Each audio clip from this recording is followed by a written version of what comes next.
పక్కన నిన్నగాక మొన్న కాల్పుల విరమణ ఒప్పందం కుదిరింది. కా కాళ్ళకి పారాని ఆరకముందే బెడ్‌రూమ్‌లో భర్త చచ్చిపోయాడు అన్నటువంటి తరహాలో తయారైపోయింది. నువ్వు చేసిన దానికి లెబనాన్ మీదకెళ్ళి, హెజ్బుల్లా మీదకి ఎందుకెళ్ళి దాడి చేశావు అంటూ ఇజ్రాయెల్‌ని అమెరికా ప్రశ్నిస్తే, అమెరికాకి సంబంధించినటువంటి విదేశాంగ మంత్రి చాలా స్పష్టంగా చెప్పారు రక్షణ మంత్రి. ఇజ్రాయెల్‌కి సంబంధించిన రక్షణ మంత్రి.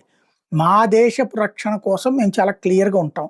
అమెరికా మా మిత్ర దేశమే గాని, మా రక్షణ కంటే అమెరికా గొప్పది గాదు అన్నటువంటి తేల్చి చెప్పాడు. ఎందుకు తాజాగా పేల్చారు అంటే, నలుగురు మా వాళ్ళని చంపితే 1000 మంది హెజ్బుల్లా వాళ్ళని చంపుతాం అన్నది ఒక ఎత్తు. రెండవది 29,000 కిలోల అమ్మోనియం నైట్రేట్ వాళ్ళ దగ్గరుంది. ఆ హెజ్బుల్లాకి సంబంధించినటువంటి వాళ్ళ దగ్గర. వాళ్ళందరూ కలిసి మీటింగ్ దాని దగ్గరే పెట్టుకున్నారు. అక్కడే పేల్చి పడేసాం. అందుకనినే అక్కడ భారీ ఎత్తున బ్లాస్ట్‌లు జరిగినాయి అన్నటువంటి విషయాన్ని ప్రొజెక్ట్ చేసుకొచ్చింది. తద్వారా అందుకే పేల్చాం అని చెప్పింది. అమెరికా అవునంటదా? కాదంటదా? అంటే ఏమనాలో అర్థం కాక సస్తుంది.